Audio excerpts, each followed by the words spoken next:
At my son's funeral, his wife's lover leaned over and whispered, "Don't worry, old man, I'll spend his millions better than he did." Suddenly, my son chuckled in the coffin. "Because that man is, I'm glad to have you here. Follow my story until the end and comment the city you're watching from, so I can see how far my story has reached." I never thought I would outlive my son. At 62, I had always imagined Milton would be the one standing over my grave, not the other way around. But there I was, March 18th, 2024, staring at a mahogany casket that supposedly contained my 37-year-old boy. The Morrison funeral home smelled like lilies and grief. The air was thick with whispered condolences and the rustle of black fabric. I stood in the front row, my hands clasped so tightly my knuckles had gone white. Milton's wife, Mallory, sat beside me, dabbing at her eyes with a tissue that seemed more for show than actual tears. 3 days earlier, I had received the call that shattered my world. Milton had suffered a massive heart attack at his office. By the time paramedics arrived, it was too late. 37 years old, healthy as a horse, dead from cardiac arrest. The doctor said it happened sometimes, especially with the stress of running a $12 million business empire. I should have been devastated, I should have been broken, but standing there, listening to the pastor drone on about eternal rest and heavenly peace, something felt wrong. Not just the obvious wrongness of burying your child, but something else. Something I couldn't quite put my finger on. The guest list was extensive.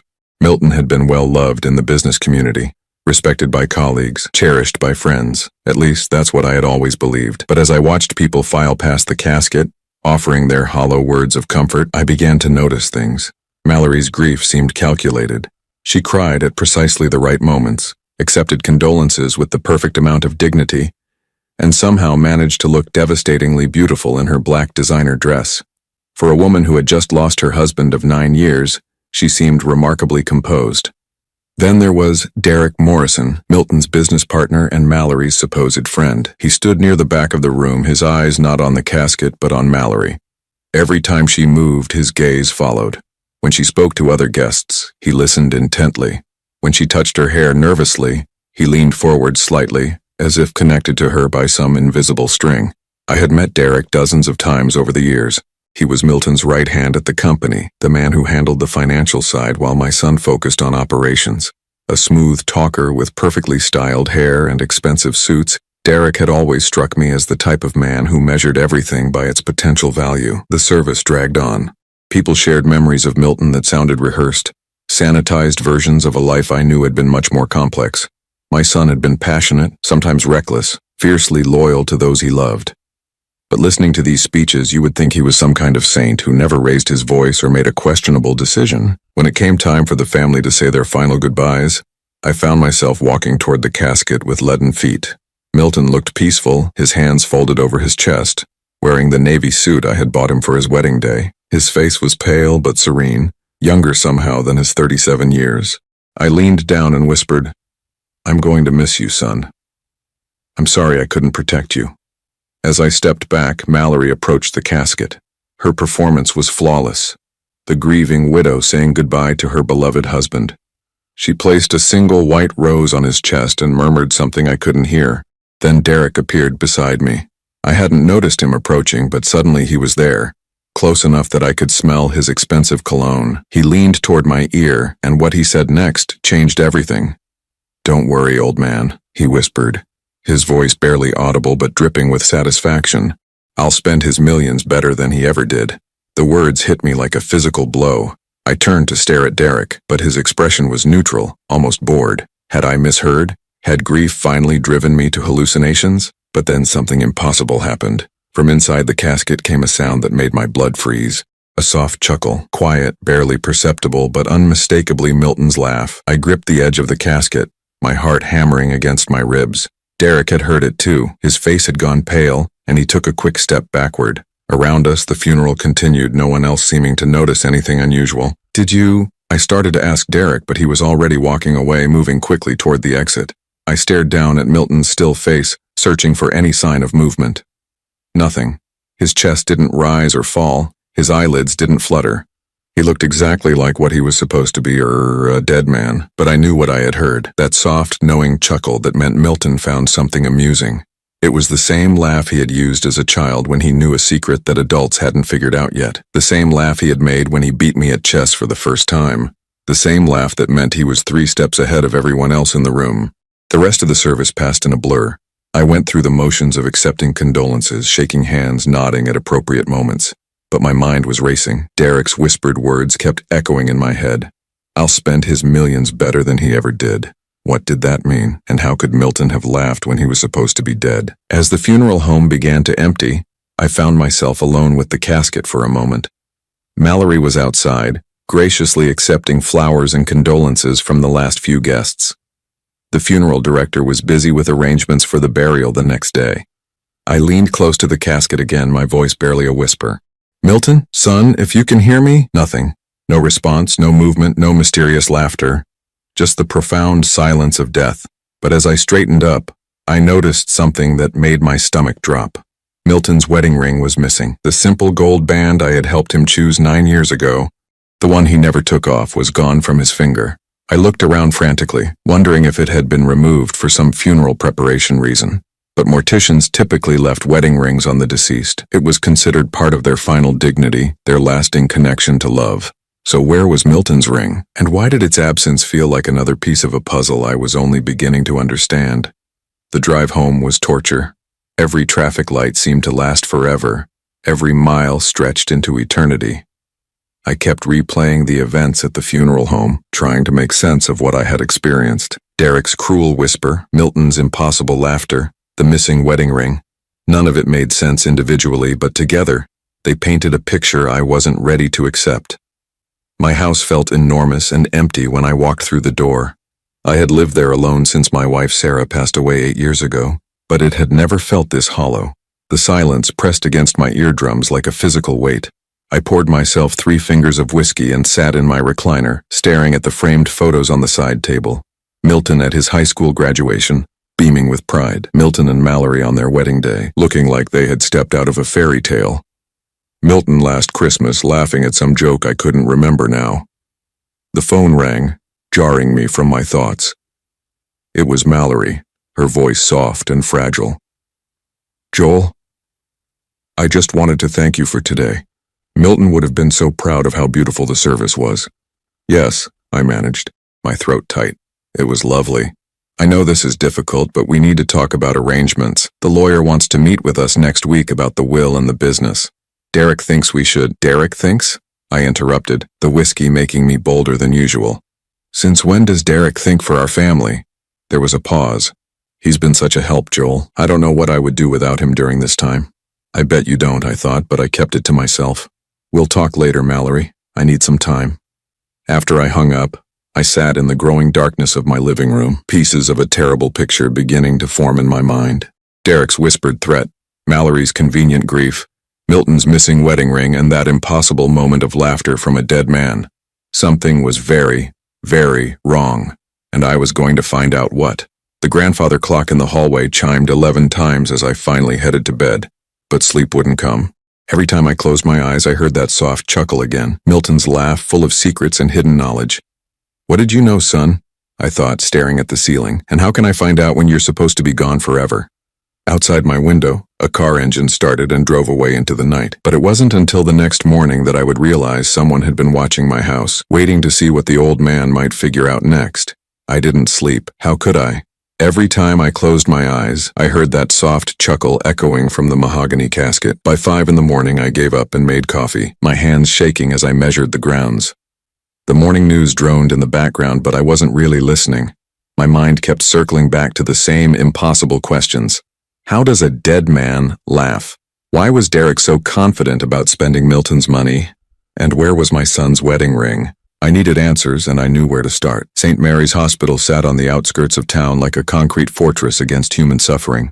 I had driven past it countless times over the years, but never imagined I would be walking through its doors seeking answers about my son's death.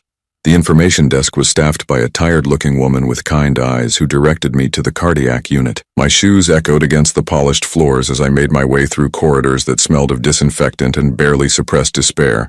Dr. Patricia Wells was the attending physician who had pronounced Milton dead. She was younger than I expected, probably in her early 40s, with prematurely gray hair pulled back in a neat bun. When I introduced myself as Milton's father, her expression immediately softened with practiced sympathy. Mr. Holloway, I'm so sorry for your loss. Your son was brought in too late for us to do anything. By all accounts, it was very sudden. I need to understand what happened, I said, settling into the uncomfortable plastic chair across from her desk. Milton was healthy. He exercised regularly, didn't smoke, barely drank. How does a 37-year-old man just drop dead from a heart attack? Dr. Wells pulled up Milton's file on her computer, her brow furrowing slightly as she read. Sometimes these things happen without warning. Stress can be a major factor. Was your son under any particular pressure lately? I thought about that. Milton had always been driven, but lately he had seemed different, more secretive. He would cut phone calls short when I entered the room, claim he was too busy to have our usual Sunday dinners. I had attributed it to the normal pressures of running a business, but now I wondered if there had been something more. Can you tell me who brought him in? I asked. His business partner, Derek Morrison. He said he found Mr. Holloway collapsed in his office around 6:30 in the evening. And you didn't find that odd? That Derek happened to be there so late? Dr. Wells looked uncomfortable. Mr. Holloway, I understand you're looking for answers, but sometimes there simply aren't satisfying explanations for tragedy. I leaned forward. Doctor, humor me. In your medical opinion, is there anything about my son's case that struck you as unusual? She was quiet for a long moment, her fingers drumming against the desk. Finally, she sighed. The only thing that seemed odd was how quickly rigor mortis set in. Usually it takes several hours, but your son's body showed signs of rigidity much sooner than normal. What would cause that? Extreme physical exertion before death. Certain medications, environmental factors. She paused. Or if the time of death was incorrect, my blood ran cold. Incorrect how? If someone had died earlier than reported and the body was kept in cold storage, it might explain the accelerated rigor mortis. She shook her head quickly, but that's highly unlikely in this situation. I thanked Dr. Wells and left the hospital with more questions than answers. If Milton had died earlier than reported, that would mean Derek had lied about finding him at 6:30. But why would he do that? And how would he have kept Milton's body cold? My next stop was Milton's office building, a gleaming 20-story structure in the heart of the business district. The elevator carried me to the 15th floor, where Holloway Morrison Enterprises occupied the entire level. The receptionist, a young woman named Jennifer, whom I had met at several company Christmas parties, looked surprised to see me. Mr. Holloway, I didn't expect... we're all so sorry about Milton. Thank you, Jennifer. I was wondering if I could take a look at Milton's office. There might be some personal items. She glanced nervously toward the corner office. I'm sorry, but Mr. Morrison said the office was off limits until the lawyers sort everything out. Derek said that? I tried to keep my voice level. He said it was for legal reasons, something about preserving the business records. She lowered her voice. Between you and me, he's been acting strange since it happened. He's been here every night, going through files, making phone calls. Every night? Yes, sir.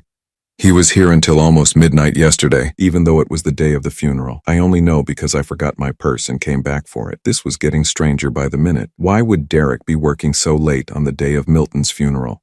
What was so urgent that it couldn't wait? Jennifer, can you tell me about the day Milton died? What time did Derek leave that evening? She thought for a moment. That's the thing. Derek was here when I left at 5, but he said he was heading out too. He seemed in a hurry to get somewhere. So Derek had lied about the timeline. If he left at 5 but claimed to find Milton's body at 6:30, where had he been for that hour and a half? I was about to ask more questions when the elevator doors opened and Derek himself walked out. He was impeccably dressed as always, but there were dark circles under his eyes that suggested he wasn't sleeping well either. Joel. He seemed genuinely surprised to see me. What brings you here? I wanted to collect some of Milton's personal things, I said, watching his face carefully. Of course. Although the lawyers advised me to keep the office sealed for now, legal liability, you understand. But once the estate is settled... He trailed off, his eyes darting away from mine. Derek, can I ask you something? Jennifer mentioned you've been working late every night since Milton died. That seems like odd timing. His jaw tightened almost imperceptibly. Someone has to keep the business running. Milton would have wanted that. And you were here the night he died, working late? I've already given my statement to the police and the doctors. Milton collapsed around 6:30. I found him and called 911 immediately. His voice had taken on a defensive edge. But Jennifer said you left at 5. Derek's face flushed. Jennifer must be confused. It's been a traumatic time for everyone. Before I could press further, he excused himself and disappeared into Milton's office, closing the door firmly behind him. I caught a glimpse of stacks of papers on the desk and what looked like an open safe in the corner. As I rode the elevator down, Jennifer's words echoed in my head. Derek had been there every night, going through files that supposedly belonged to a dead man who could no longer protect his own interests. My last stop of the day was the Morrison Funeral Home, where I requested to speak with the director about the preparation of Milton's body. Harold Morrison, a thin man with pale hands and a perpetually sympathetic expression, led me to his office. "Mr. Holloway, I hope everything met with your approval yesterday. Your son looked very peaceful." "He did," I agreed. I was wondering about his personal effects, specifically his wedding ring. Morrison consulted his paperwork. "There's no mention of a wedding ring in our intake notes. Sometimes jewelry is removed at the hospital for medical procedures. But wouldn't it have been returned?" "Typically, yes, unless—" He paused, looking uncomfortable. "Unless what?" "Unless the family requested its removal for safekeeping. Sometimes valuable pieces are given to the spouse before the service, so Mallory could have taken Milton's ring. But why? And why hadn't she mentioned it?" Morrison cleared his throat. "There was one other thing that seemed unusual. The body was brought to us much colder than normal. Usually, by the time we receive someone from the hospital, body temperature has begun to normalize. But your son was still quite cold, as if he had been refrigerated." That matched what Dr. Wells had said about the accelerated rigor mortis. Everything pointed to Milton having died earlier than reported, or having been kept somewhere cold after death. As I drove home, my mind was spinning with theories. None of them good. Derek had lied about the timeline. Milton's body showed signs of having been kept cold. His wedding ring was missing. And Derek had been working late every night since the death, going through files in Milton's office. The pieces were starting to form a picture, but it was a picture I didn't want to see clearly, because if I was right, then Milton's death wasn't the sudden tragedy everyone believed it to be. My phone rang as I pulled into my driveway. It was Mallory, and her voice was strained. "Joel, we need to talk. Can you come over tonight? There's something important about Milton that I need to tell you." My heart rate spiked. "What kind of something?" "I can't say over the phone, but it's about why he's been acting strange lately. Please. Joel, I think you need to know the truth." After I hung up, I sat in my car for several minutes staring at my house. The truth. Finally, someone was ready to tell me the truth about what had happened to my son. But as I walked toward my front door, I couldn't shake the feeling that the truth might be worse than anything I'd imagined.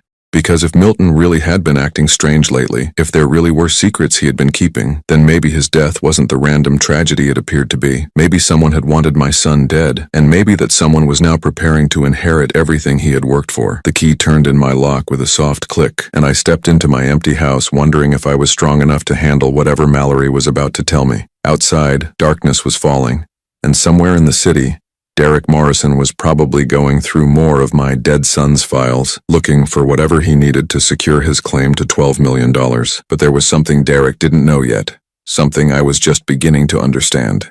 Dead men don't laugh. And if Milton had laughed in that casket, then maybe, just maybe, he wasn't as dead as everyone believed. Mallory's house sat on Elm Street like a monument to success. Milton had bought it for her 3 years ago, a sprawling colonial with perfectly manicured gardens and windows that gleamed even in the dim evening light. I had always felt uncomfortable there, surrounded by expensive furniture and artwork that seemed chosen more for their price tags than any emotional connection. Tonight, that discomfort felt magnified tenfold. Mallory answered the door wearing a black silk robe, her hair pulled back in a way that managed to look both casual and elegant. Her eyes were red-rimmed, but I couldn't tell if it was from genuine grief or carefully applied makeup. "Joel, thank you for coming." She stepped aside to let me in.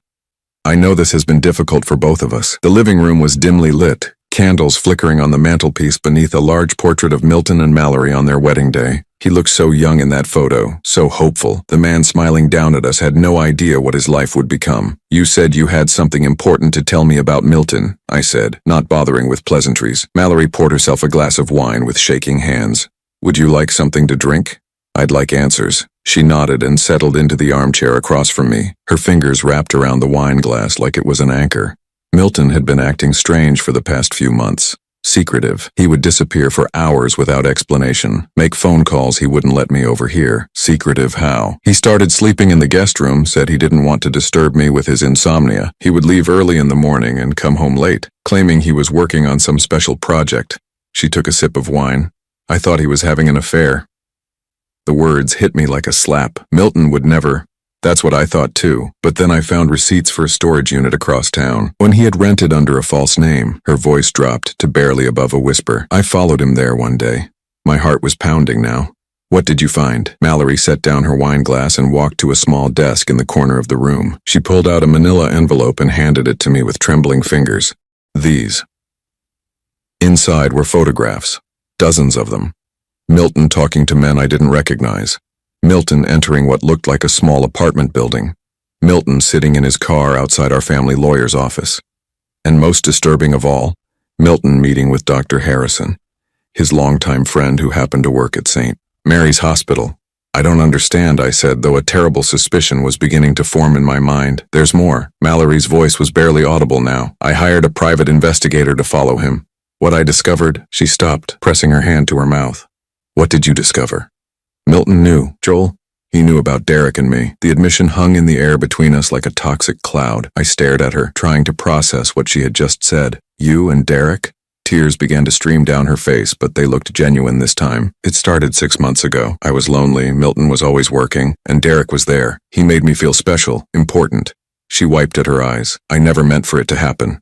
And Milton found out? The private investigator I hired to follow Milton? Milton had hired him first to follow me. She let out a bitter laugh. We were both spying on each other, both discovering terrible secrets. My mind was reeling. If Milton had known about the affair, then Derek's whispered threat at the funeral took on an entirely different meaning. But it still didn't explain the most important question. Mallory, how did Milton die? Really? She looked up at me with eyes full of something that might have been fear. That's just it, Joel. I don't think he did. The room seemed to tilt around me. What? The night he supposedly died, I was with Derek at his apartment. We have alibis for each other. But Joel, Milton had been planning something. The storage unit was full of documents, cash, fake identification papers. It looked like he was preparing to disappear. I gripped the arms of my chair, trying to steady myself. Are you saying Milton faked his own death? I'm saying it's possible. Dr. Harrison was his college roommate. They've been friends for 20 years. If anyone could help him stage his death, it would be someone with access to death certificates and morgue facilities. The pieces were falling into place with terrifying clarity. Milton's strange behavior, his meetings with Dr. Harrison, the inconsistencies in the timeline of his death, the body that was too cold, the accelerated rigor mortis, even that impossible laugh at the funeral. But why would he do this? I asked, though part of me was beginning to understand. Mallory stood and walked to the window, staring out at the dark street. Think about it, Joel. If Milton died, who would inherit everything? Me, his loving widow. And who have I been spending my time with? Derek, his business partner who knows every detail of the company's finances. He wanted to catch you, I said, the full scope of the plan becoming clear. He wanted to see what you and Derek would do if you thought he was dead. And we walked right into his trap. Mallory's voice was hollow. We've been planning how to liquidate assets, transfer funds, restructure the business. Derek even talked about selling the company and moving to the Cayman Islands. I felt sick. My son had orchestrated his own funeral to expose the people who were supposed to love him. The betrayal must have been devastating, but Milton had chosen a brilliant and terrible form of revenge. Where is he? I asked. Mallory shook her head. I don't know, but Joel, there's something else. Something worse. I wasn't sure I could handle anything worse, but I nodded for her to continue. Derek didn't just want to steal Milton's money. He was planning to make sure Milton could never come back. She turned to face me, her face pale. He's been researching ways to have Milton declared legally dead as quickly as possible. And he's been asking questions about you too. About me, your health, your finances, whether you have a will. Derek sees you as the only obstacle to complete control of Milton's estate. Her voice dropped to a whisper. I think he was planning to arrange an accident for you too. The full horror of the situation hit me like a physical blow. Derek hadn't just been betraying Milton with his wife. He had been planning to murder both of us for money. And Milton, somehow knowing this, had decided to fake his death to expose the conspiracy before it could destroy what was left of our family. We have to find him, I said, standing up. We have to warn him that Derek is planning something. There's one more thing, Mallory said, reaching into the desk drawer again. She pulled out a small key. I found this hidden in Milton's office at home. I think it might be to the storage unit. I took the key, my hands shaking. The address? She wrote it down on a piece of paper. Joel, what if we're wrong? What if Milton really is dead and we're just grasping at conspiracy theories because we can't accept the truth? I thought about that laugh I had heard at the funeral, soft, knowing, unmistakably my son's. Then we'll know for sure. But if he's alive and in danger, we're the only ones who can help him. As I drove across town toward the storage facility, my mind was spinning with questions and fears. If Milton was alive, why hadn't he contacted me? How long had he been planning this elaborate deception? And most importantly, what was his endgame? The storage facility sat on the outskirts of town, a collection of metal buildings surrounded by chain-link fence. It was nearly 10 o'clock, and the place was deserted except for a single security guard who barely looked up from his magazine as I drove through the gate. Unit number 73 was in the back row, hidden from the main road. My hands were shaking as I inserted the key into the lock. It turned easily, and the metal door rolled up with a rusty squeal. What I found inside confirmed my worst fears and greatest hopes. The unit was set up like a command center. Corkboards covered with photographs and documents lined the walls. A small desk held stacks of legal papers, financial records, and what looked like surveillance equipment. But most telling of all was the small refrigerator in the corner, humming quietly in the darkness. I opened it and found vials of some kind of medication, along with detailed instructions in Milton's handwriting. The label read, "Temporary paralysis agent, mimics cardiac arrest symptoms." My son had drugged himself to fake his own death. I was still staring at the vials when I heard footsteps behind me. I spun around expecting to see Milton emerging from the shadows. Instead, Derek stood in the doorway, his expensive suit rumpled, his usually perfect hair disheveled, and in his hand was a gun pointed directly at my chest. "Hello, Joel," he said, his voice cold and calculating. "I was wondering when you would find this place. Milton always said you were too smart for your own good." My mouth went dry. "Derek, what are you doing here?" He smiled, but it didn't reach his eyes. "The same thing you are, I imagine, looking for answers about our dear departed Milton." He stepped into the storage unit, forcing me backward. "The difference is I already found what I was looking for, and what was that? Proof that your son is a very clever, very dangerous man who needs to be stopped before he ruins everything." Derek's finger moved to the trigger. "The question is, Joel, are you going to help me find him, or are you going to be another problem I need to solve?"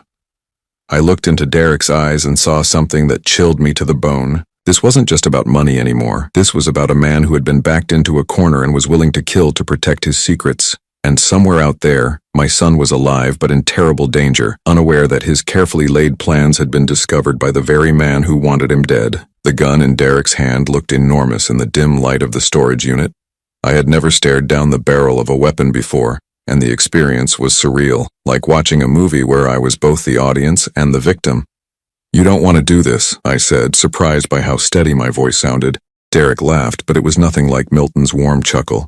This was sharp, bitter, the sound of a man who had already crossed too many lines to worry about one more. "You're right, I don't want to, but your son has forced my hand. Milton is dead," I said, testing him. "Please, Joel, don't insult my intelligence."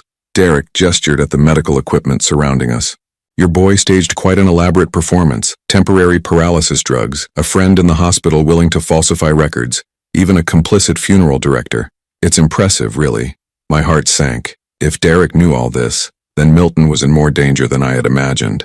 "How long have you known?" I started suspecting something when the will reading was postponed. Milton's lawyer claimed there were irregularities in the documentation, but I knew better. Derek's smile was predatory. So I did what any good business partner would do. I investigated and found this place. Among other things, your son has been very busy these past few months. Did you know he moved $12 million out of his accounts 3 weeks before his supposed death? Very convenient timing. The number hit me like a physical blow. Milton's entire fortune gone. Where did he move it? That's what we're going to find out. Derek reached into his jacket pocket with his free hand and pulled out a cell phone. "You're going to call him. I don't know how to reach him." "Oh, but you do." Derek's voice was patient, like he was explaining something to a slow child. "Milton left you a way to contact him. He's too sentimental not to include Daddy in his grand plan." I thought about that and realized Derek was probably right. If Milton had faked his death, he wouldn't have left me completely in the dark. There had to be some way for us to communicate, some signal I was supposed to recognize. Then it hit me. The grandfather clock in my hallway had been chiming at odd times lately. I had assumed it needed repair, but what if Milton had tampered with it? What if those irregular chimes were actually a code? Derek must have seen something in my expression because his grip on the gun tightened. "There we go. You figured it out, haven't you? Before I could answer, Derek's phone buzzed. He glanced at it, and his face went pale. Well, speak of the devil. He held up the phone so I could see the screen. A text message from an unknown number. Storage unit compromised. Move to backup location. Package is secure. Milton? I asked. Derek nodded. Your son has been watching us. The question is, for how long? He looked around the storage unit suspiciously, as if cameras might be hidden in the shadows. That's when I noticed it, a small red light blinking in the corner near the ceiling. Milton had been recording everything. He knew we were here, knew that Derek had found his hideout, and most importantly, knew that Derek was armed and dangerous. He's coming, I said, more to myself than to Derek. Yes, he is. And when he gets here, you're going to convince him to transfer that $12 million back to where it belongs. In exchange, I won't put a bullet in your head. The cold calculation in Derek's voice made my stomach turn. This wasn't a crime of passion or a momentary lapse in judgment. This was a man who had been planning murder for money, who saw human lives as obstacles to be removed. What about Mallory? I asked. She knows the truth now. Derek's laugh was ugly. Mallory will do whatever I tell her to do. She's too compromised to run to the police and too scared to cross me. He paused. Besides, she doesn't know about the gun. A new horror crept into my mind. You're going to kill her too. Eventually. Can't have loose ends. Derek glanced at his watch. But first things first. Your son should be arriving any minute now. As if summoned by his words, we heard the sound of a car engine outside. Derek motioned for me to move toward the back of the storage unit, keeping the gun trained on my chest. My heart was pounding so hard I could hear it in my ears. Footsteps approached, slow and deliberate. Then a voice I had thought I would never hear again called out into the darkness. Dad, are you in there? Milton, alive, real, and walking into a trap. Tell him to come in, Derek whispered. Don't try to warn him, or you'll be dead before he takes another step. I opened my mouth, but the words wouldn't come. How could I lure my son into danger? How could I be the bait in his own destruction? Dad? Milton's voice was closer now, just outside the storage unit. I'm here, I finally called out, my voice cracking. I'm here, son. Milton appeared in the doorway, and for a moment I forgot about the gun, forgot about Derek, forgot about everything except the overwhelming relief of seeing my child alive. He looked thinner than before.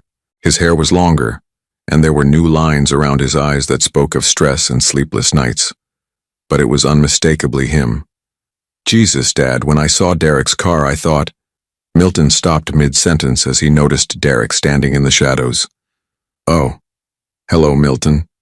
Derek stepped forward, keeping the gun pointed at me but clearly visible to my son. Quite a performance you put on. I was almost convinced. Milton's eyes darted between Derek and me, calculating rapidly. Let him go, Derek. This is between you and me. Actually, it's between me and $12 million that rightfully belongs to the company. Your little disappearing act doesn't change the terms of our partnership agreement. Partnership. Milton laughed, and for the first time I heard real bitterness in his voice. You mean your plan to steal everything I built while sleeping with my wife? Derek's face flushed. Mallory came to me. Milton. She was lonely, neglected. You were so busy playing business mogul that you forgot you had a wife. I knew about the affair for months, Milton said quietly. I also knew you were planning to have me killed. The admission hung in the air like a bomb. Derek's hand wavered slightly, surprise flickering across his features. That's impossible. Milton reached into his jacket pocket slowly, keeping his movements visible. He pulled out a small recording device. August 15th, 2024. You and Mallory in your apartment discussing how to arrange an accident for me. Something that would look natural but happen soon enough that you could liquidate the business assets before anyone started asking questions. Derek's face had gone white. You were supposed to be dead. Funny thing about death, it gives you a lot of time to think and plan. Milton's voice was calm, almost conversational. Did you really think I would just roll over and let you destroy everything? Let you hurt my father? Your father was next on the list, Derek said. His desperation making him cruel. Old man has a heart condition, doesn't he? Grief over losing his son, too much stress. These things happen. Rage surged through me, hot and pure. This monster had been planning to kill both of us, to wipe out our entire family for money that he had never earned. The police are already on their way, Milton continued. I've been recording everything since you walked into this storage unit. Attempted murder, conspiracy, theft. You're looking at life in prison, Derek. Derek's eyes darted around wildly, like a trapped animal. You're bluffing. Am I? Milton pulled out his phone and showed Derek the screen. A call to 911 was in progress, had been for the past 10 minutes. They've been listening to everything. In the distance, I could hear sirens approaching. Derek heard them too, and something in his expression snapped. The careful calculation was replaced by pure panic. "If I'm going down, I'm taking you both with me," he snarled, swinging the gun toward Milton. I don't remember making the decision to move. One moment I was standing frozen in terror. The next I was throwing myself forward, knocking Derek off balance just as the gun fired. The sound was deafening in the enclosed space, and I felt something hot graze my shoulder as we both went down. Milton was on Derek in an instant, wrestling for control of the weapon. They rolled across the concrete floor, grunting and swearing, the gun skittering away into the darkness. I scrambled after it, my shoulder screaming with pain, but managed to kick it out of reach just as the storage facility was flooded with red and blue lights. Police officers swarmed into the unit, shouting orders, separating us, securing the scene. Derek was handcuffed and dragged away, still screaming threats and accusations. The recording device and surveillance equipment were bagged as evidence. Paramedics checked my shoulder, just a graze, they said, though it hurt like hell. Through it all, Milton stood beside me, his hand on my uninjured shoulder, real and solid and alive. "Why didn't you tell me?" I asked when the chaos had died down enough for us to talk. Milton looked exhausted, older than his 37 years. "Because I knew you wouldn't let me do it. You would have tried to talk me out of it, tried to find some other way. There had to be another way. Was there?" Milton's voice was quiet, but firm. "Derek was planning to kill us both, Dad. The only way to stop him was to make him reveal his true nature. And the only way to do that was to make him think he had won." I thought about that as we gave our statements to the police, as Derek was taken away in the back of a patrol car, as the storage unit was sealed off as a crime scene. Milton had risked everything, his identity, his fortune, his relationships, to expose a conspiracy that would have destroyed our family. "What happens now?" I asked as we finally walked out of the storage facility together. Milton was quiet for a long moment. "Now I have to figure out how to come back from the dead. Legally speaking, it's going to be complicated." "And Mallory?" His jaw tightened. "Mallory made her choice. She'll have to live with the consequences." We stood by his car, a beat-up sedan that was nothing like the luxury vehicles he used to drive. He looked different in the harsh fluorescent light of the parking lot. Harder, more cautious, like a man who had learned not to trust the people closest to him. "I'm proud of you," I said finally. "What you did took incredible courage." Milton smiled for the first time since I had seen him in that doorway. It was a tired smile, tinged with sadness, but it was genuine. "I learned from the best, Dad. You taught me that family is worth fighting for, no matter the cost." As we drove away from the storage facility, I realized that Derek had been wrong about one thing. This hadn't been about money, not really. It had been about trust and betrayal, and the lengths a son will go to protect the people he loves. Milton was alive. Our family was safe, and sometimes, that's all the victory you can ask for. The safe house Milton had been living in for the past 3 days was a modest apartment above a used bookstore on the outskirts of town. As we climbed the narrow stairs, my shoulder still aching from Derek's bullet graze, I couldn't help but marvel at how thoroughly my son had planned his resurrection. "Dr. Harrison helped me find this place," Milton explained, unlocking the door. "He's been the only person who knew the truth from the beginning." Inside, the apartment was spartanly furnished but functional. A single bed, a small kitchenette, and a desk covered with legal documents and financial papers. It looked like the hideout of a man who had been planning his return from the dead with methodical precision. "Coffee?" Milton asked, moving to the kitchen like this was a normal father-son visit. "Please." I settled into the one comfortable chair, wincing as the movement pulled at my bandaged shoulder. "Milton, we need to talk about what happens next." He paused in the act of measuring coffee grounds. "I know what you're going to say, Dad, that I should have trusted you from the beginning, that we could have found another way. Actually, I was going to say that I understand why you did it." I watched surprise flicker across his face. "Derek was planning to kill us both. You saved our lives." Milton turned back to the coffee maker, but I could see the tension in his shoulders ease slightly. "I've been carrying this alone for so long I forgot what it felt like to have someone on my side. You're not alone anymore." I leaned forward, ignoring the pain in my shoulder. "But son, we have a problem. Derek may be in jail, but Mallory is still out there and she knows you're alive." Milton nodded grimly. "I've been thinking about that. She's going to be desperate now. With Derek arrested and the conspiracy exposed, she's facing fraud charges, conspiracy charges, possibly accessory to attempted murder. What do you think she'll do? Run." Milton brought me a steaming cup of coffee and sat across from me. "But first she'll try to grab whatever money she can get her hands on. I transferred the $12 million to an offshore account, but she still has access to our joint accounts, the house, some investments. I sipped the coffee, thinking, how much are we talking about? Maybe $800,000. Total. Not enough to disappear forever, but enough to buy her some time. Milton's expression was grim. The problem is, she's not thinking rationally. People in her position make stupid, dangerous decisions. As if summoned by his words, Milton's phone buzzed. He glanced at the screen and his face went pale. What is it? He held up the phone so I could see. A text message from Mallory. I know you're alive. Meet me at the house in 1 hour or I burn it all down. Burn what down? I asked. Milton was already moving toward a filing cabinet in the corner. He pulled out a thick folder and spread photographs across the desk. Before I faked my death, I gathered evidence of everything Derek and Mallory had been doing. Financial records, audio recordings, photographs of their meetings. He pointed to one particular photo showing Derek handing Mallory a large envelope, including evidence of other crimes. My stomach dropped. What other crimes? Derek has been embezzling from the company for over 2 years. Small amounts at first, but it escalated. I estimate he stole close to $3 million.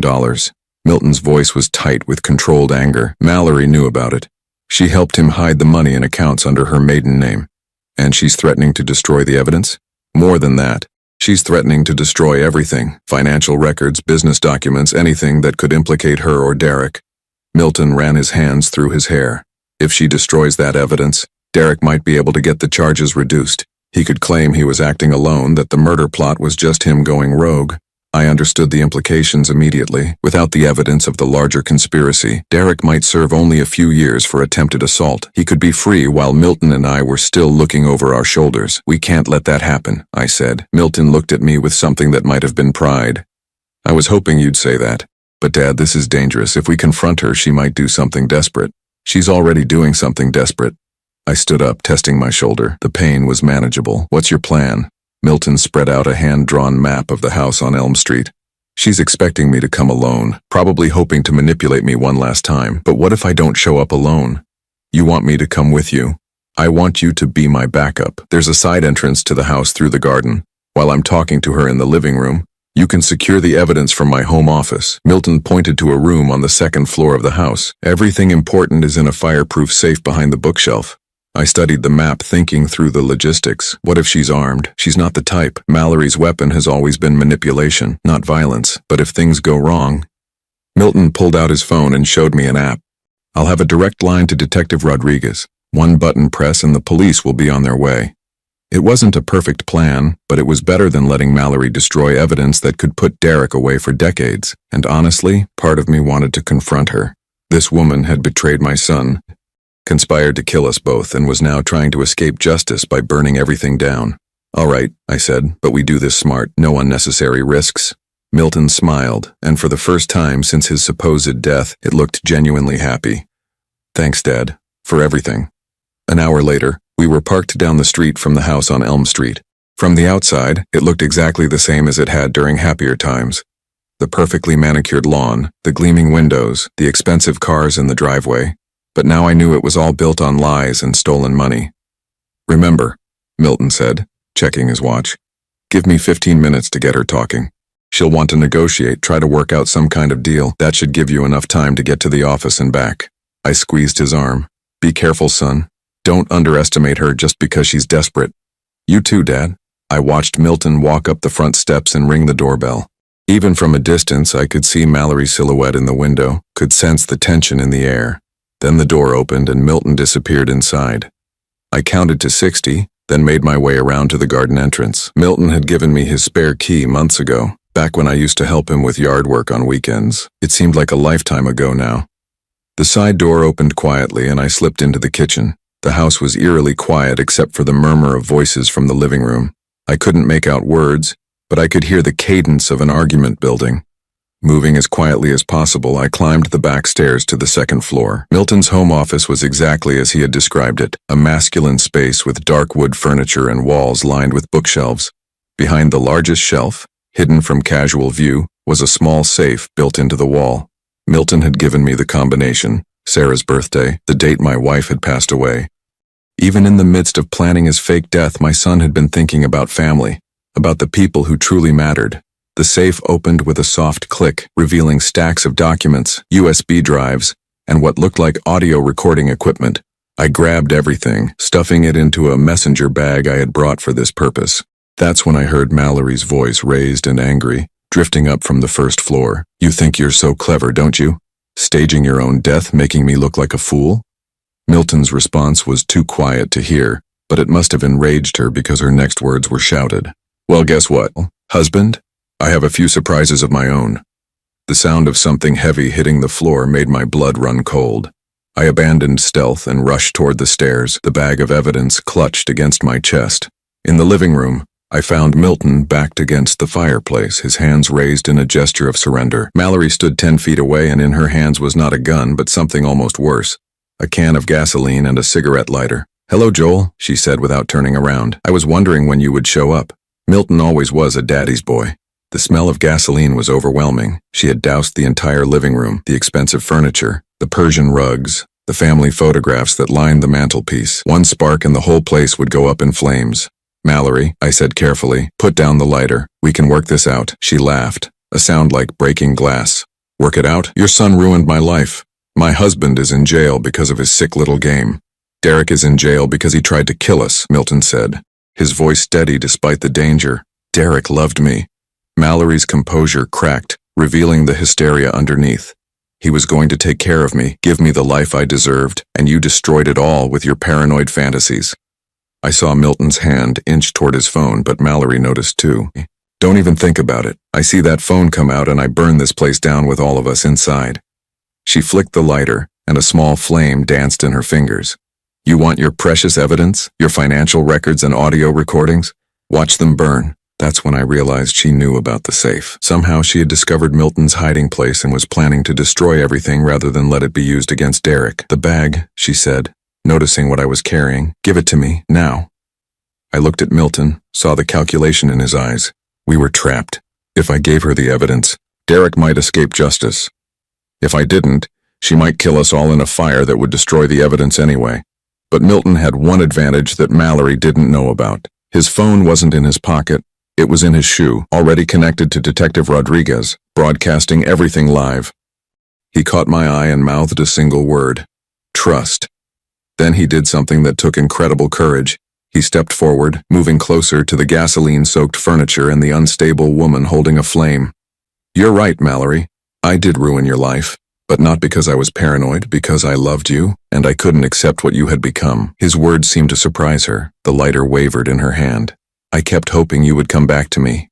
Milton continued, his voice gentle now. Even after I found out about Derek, I thought maybe we could work through it, save our marriage, start over. Tears began to stream down Mallory's face, but she didn't lower the lighter. You never loved me. You loved your business more, your money more, your father more. No, Milton said softly. I loved you most of all. That's why this hurts so much. For a moment, I thought he might actually reach her, might convince her to put down the lighter and face justice with some dignity intact. Then we heard sirens in the distance, getting closer. Mallory's face twisted with rage and betrayal.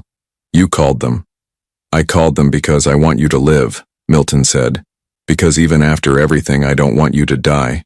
She raised the lighter toward the gasoline-soaked curtains, and I knew we were out of time. Mallory, don't, I shouted, lunging forward with the bag of evidence. But it was too late. The flame touched the fabric and the room exploded into fire. The fire moved faster than I could have imagined. What started as a small flame on the curtains became a wall of heat and smoke in seconds. The gasoline-soaked furniture ignited like it had been waiting for this moment, filling the room with orange light and the acrid smell of burning fabric. Milton grabbed my arm and pulled me toward the kitchen. This way, Dad. Behind us, I could hear Mallory screaming, not in pain, but in rage and frustration. She had realized that her final act of destruction would accomplished nothing except putting all of us in danger. We stumbled through the smoke-filled hallway as sirens wailed outside.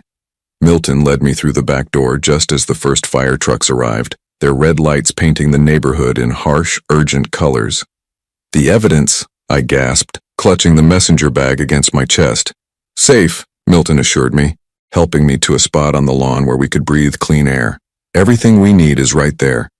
Police officers were already surrounding the house, some helping firefighters connect hoses while others secured the perimeter. Detective Rodriguez appeared beside us, her expression grim but relieved. Are you both all right? She asked, checking us for injuries. We're fine, Milton said, but Mallory is still inside. As if summoned by his words, we heard shouting from the front of the house. Through the smoke and chaos, I could see firefighters carrying someone out, Mallory, unconscious but breathing, overcome by smoke inhalation. "She'll be fine," Detective Rodriguez said, following my gaze. "And she'll be in custody as soon as she's medically cleared." I watched as paramedics loaded Mallory into an ambulance. Even unconscious, even defeated, she looked beautiful. It was easy to understand how Milton had fallen in love with her, how Derek had been willing to risk everything for her attention, but beauty without character was just an empty shell, and Mallory had proven that she was hollow at her core. "What happens now?" I asked. Detective Rodriguez gestured toward the messenger bag I was still holding. "Now we use this evidence to make sure Derek Morrison spends the rest of his life in prison.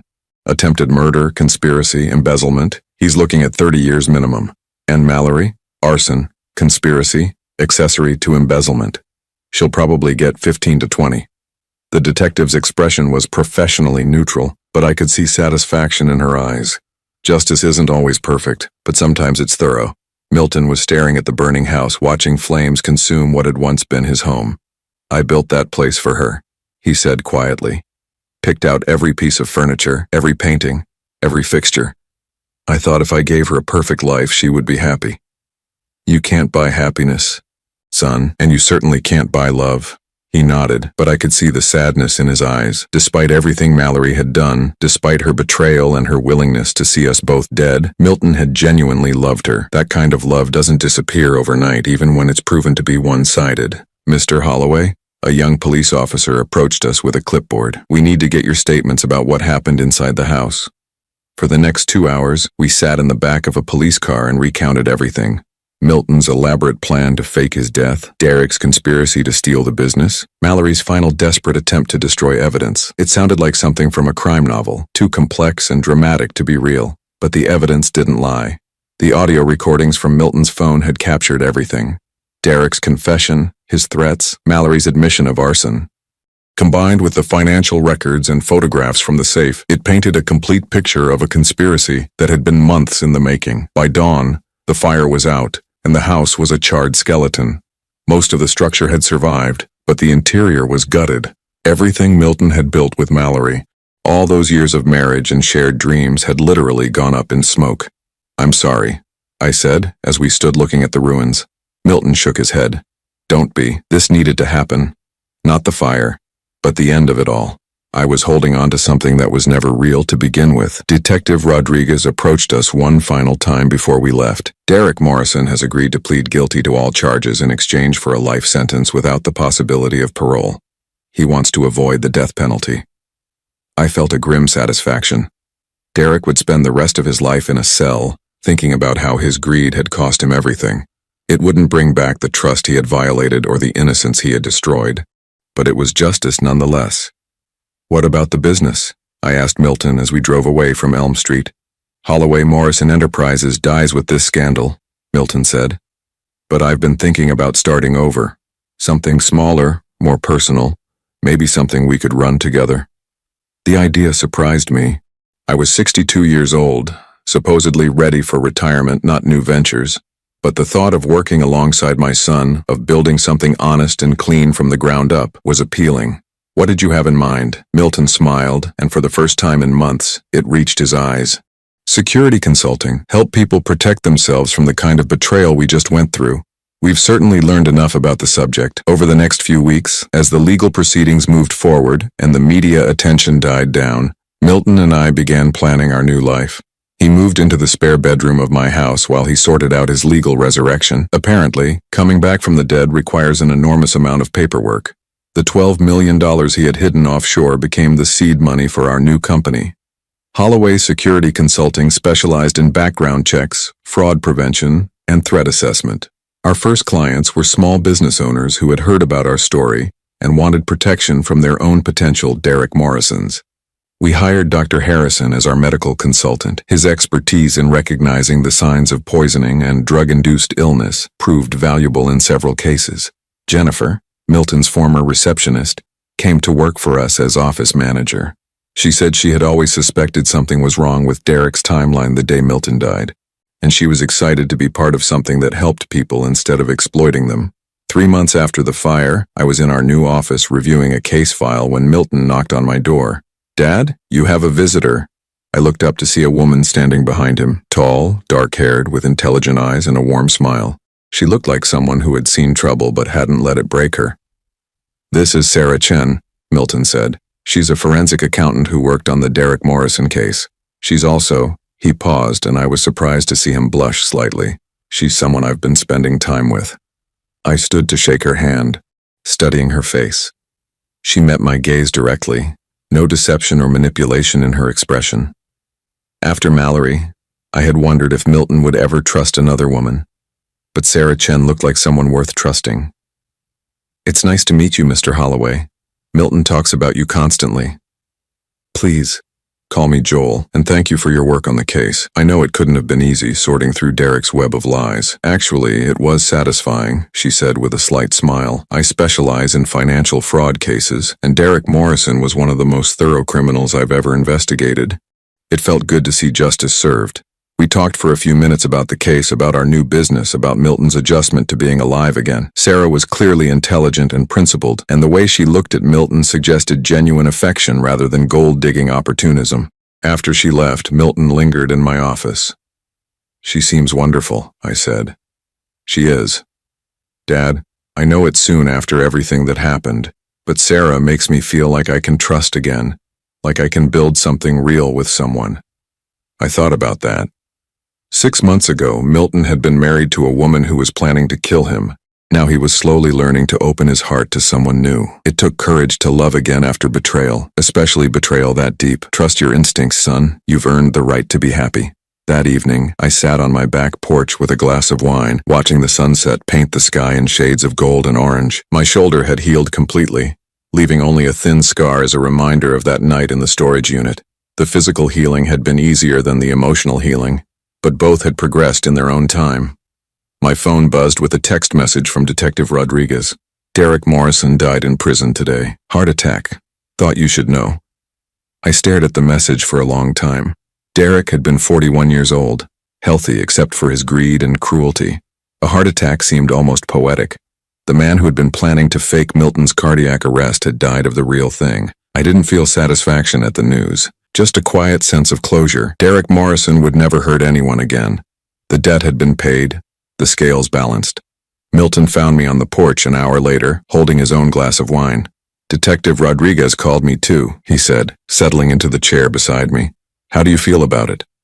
I considered the question, relieved, I think, and grateful. Grateful? That we survived, that we found each other again, that we learned who our real family is. I raised my glass toward the darkening sky. "To second chances, son." Milton clinked his glass against mine. "To second chances, Dad, and to the people who deserve them." We sat in comfortable silence as night fell around us. Somewhere in the distance I could hear the sound of traffic, of life continuing its normal rhythms. But here on my porch, with my son alive and safe beside me, the world felt peaceful for the first time in months. The grandfather clock in my hallway chimed 9 times, its rhythm steady and true. Milton had fixed the mechanism when he moved back in, returning it to its proper function. No more codes, no more secrets, just time moving forward as it should. I thought about Mallory sometimes, serving her sentence in a women's prison 3 hours north of here. The newspapers said she had become a model prisoner, working in the library, taking correspondence courses. Maybe she was finally learning who she was when she wasn't performing for someone else's benefit. I hoped so. Not because I forgave her. Forgiveness was Milton's choice to make, not mine. But because hatred was a poison that hurt the person carrying it more than its target, I had learned to let go of my anger, not for her sake, but for my own peace of mind. As for Derek, he had made his choices and paid the price. His story was over, but ours was just beginning. "Dad?" Milton's voice pulled me from my thoughts. "Yes, son?" "Thank you. For believing in me, for trusting my plan, for risking your life to help me. I know it wasn't easy." I reached over and squeezed his shoulder, feeling the solid reality of him under my palm. "That's what family does, Milton. We protect each other, no matter the cost." He smiled, and in the porch light he looked young again, not the haunted man who had faked his own death, but the boy who used to help me with yard work on Sunday afternoons, who brought me coffee when I worked late, who called me every week just to check in. That boy had grown into a man who was capable of incredible courage and careful planning, a man who could love deeply and forgive grudgingly, A man who understood that sometimes the only way to save your family is to risk everything to protect it. The stars were coming out now, tiny points of light in the vast darkness. But darkness wasn't scary when you weren't facing it alone. And for the first time since that terrible day at the funeral home, I felt truly hopeful about the future. Milton was alive. Our family was safe. And sometimes, that's all the victory you can ask for.